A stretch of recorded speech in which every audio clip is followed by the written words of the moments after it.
بسم الله الرحمن الرحيم. In the name of Allah, the most merciful, the most compassionate. إنا أعطيناك الكوثر. O Prophet, we have surely bestowed upon you good in abundance. O Prophet, we have surely bestowed upon you good in abundance. The full meaning and connotations of kawthar cannot be expressed in a single word or phrase. This intensive form of the root word kathr underlies plenitude. Used in the verse, it signifies the abundance of immeasurable good and numerous blessings. For its better appreciation, another reading of this surah's introduction would be in order. It was revealed at a time when the Prophet's enemies had written him off as an utter loser, a lone figure who had lost his sons and who could not keep his name alive. His call had few takers. They therefore thought that both in this life and after his death he would not achieve any success. Against this backdrop, Allah declared to him the bestowal of the abundance of good. It also implied that his detractors were totally off the mark in dismissing him as a loser, who had been deprived of even those blessings that he enjoyed before his appointment as messenger. In contrast to their misperception, Allah has bestowed upon him numerous bounties, excellent morals and conduct, messengership, the Quran, wisdom, and knowledge. He is fortunate to profess and practice the natural, simple, monotheistic way of life, which is bound to spread across the world on account of its universal teachings. Allah has exalted his fame. It is common knowledge that for the last 1400 and more years, he has enjoyed great fame and esteem. His call led to the emergence of a universal community that has all along championed the cause of truth. This community boasts the larger number of pious people as its members. Even in its period of decay, this community stands more committed to truth in comparison to others. The Prophet, peace be upon him, enjoyed this great blessing in his lifetime, whereby he witnessed the phenomenal success of his mission and the emergence of the Muslim community that had all the potential to dominate the world. His enemies believed that his name would be lost in oblivion, as he did not have a son to carry forward his name. Allah, however, blessed him with countless spiritual sons, all Muslims who glorify his name until the last day. His daughter Fatima did have children, whose subsequent generations spread throughout the world, and who take great pride in their association with him. Al-Kawthar also includes the two great blessings that Allah will bestow upon the Prophet, peace be upon him, in the hereafter, namely, A. the fountain of Al-Kawthar granted to him in the Grand Assembly, and B. the river of Al-Kawthar in paradise. Numerous ahadith about both leave no room for any doubt regarding these. As for the fountain of Al-Kawthar specifically, the following ahadith are worth noting. A. It will be granted to him on the last day at a time when everyone will be afflicted with thirst. His community will gather around and drink from it. He will be the first to reach it and stand in its middle. He is on record as saying, "This is a fountain where my community will gather on the day of judgment." Muslim, Kitab al-Salat, and Abu Dawud, Kitab al-Sunnah.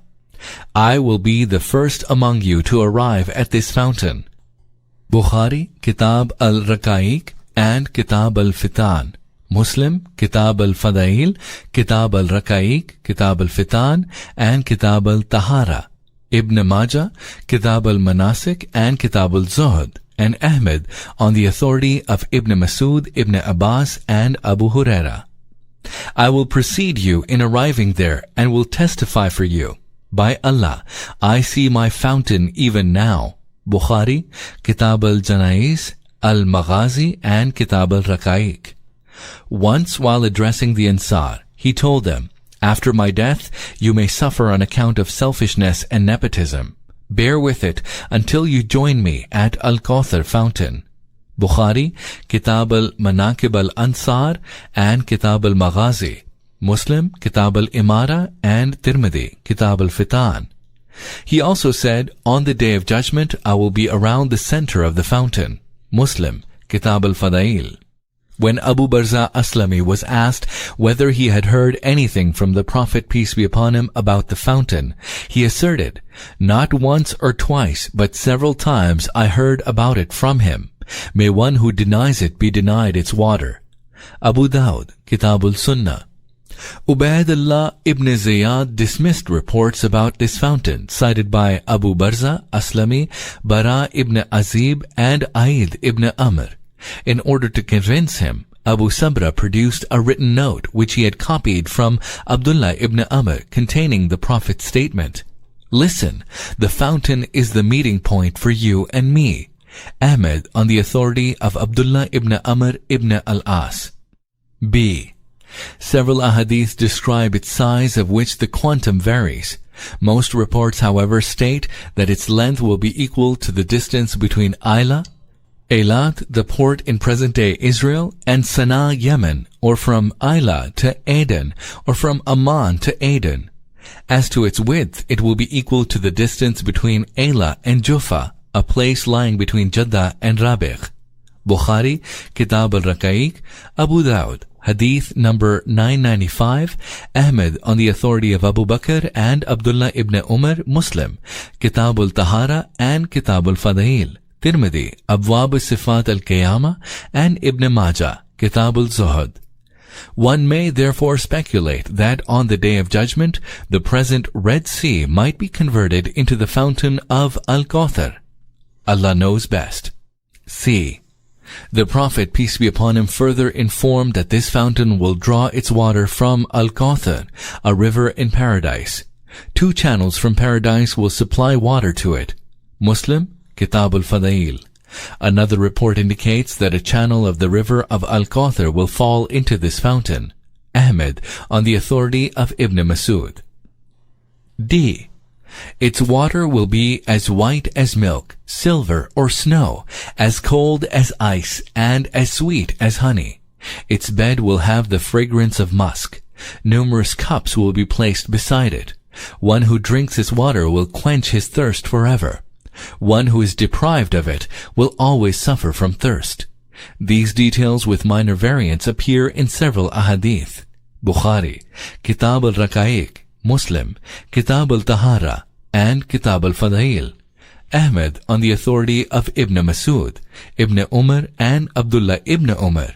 Tirmidhi, Abwab Sifat al-Qiyamah, Ibn Majah, Kitab al-Zuhud, and Abu Dawud, Hadith numbers 995 and 2135. E. The Prophet, peace be upon him, warned many times that those who deviate from his way will be removed from that fountain. They will not be allowed to approach it. Even when he will state that they are Muslims, he will be told that they had transgressed. Upon noting this, he will also expel them. These points feature in several ahadith. Bukhari, Kitab al-Raqaiq, and Kitab al-Fitan. Muslim, Kitab al-Tahara, and Kitab al-Fadail. Ahmed on the authority of Ibn Masud and Abu Huraira, and Ibn Majah, Kitab al-Munasik. The report cited by Ibn Majah is indeed heartrending. I will be at the fountain ahead of you. I will take pride in the greater number of my community. Do not put me to disgrace then. Beware, I will rescue some. However, some will be dragged away from me. I will submit.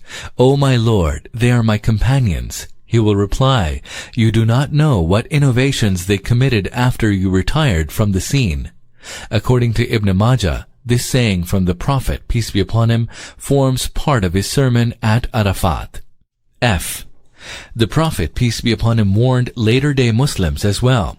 Those of you who deviate from or alter my way will be removed from the fountain. I will plead, O my Lord, they are members of my community. I will be told, you do not know what changes were effected by them. They reverted.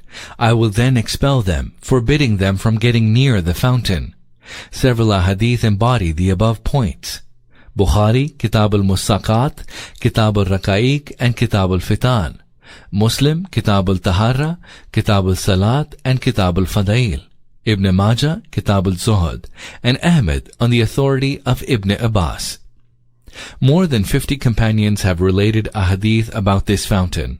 One of the chapter headings in Bukhari's collection of hadith makes specific reference to this fountain. Anas clarifies that the Prophet, peace be upon him, said, "It is a fountain where my community will assemble."